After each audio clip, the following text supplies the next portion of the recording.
no time for crying, no time for sad, no time to thinking what's happened. Time for discipline, organization, thinking what every of you can do in this situation. I'm Natalia. I'm from Ukraine. The last 4 years I'm working in Karachi, and I live in Kiev. The last few months I was in Ukraine. So for me the situation very important.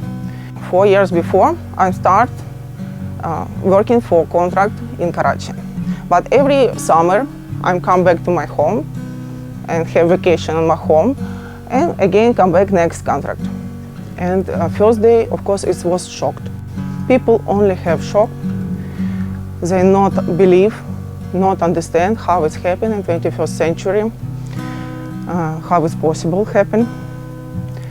But now people adaptation for situation and start thinking what they can do for help, for going from this situation.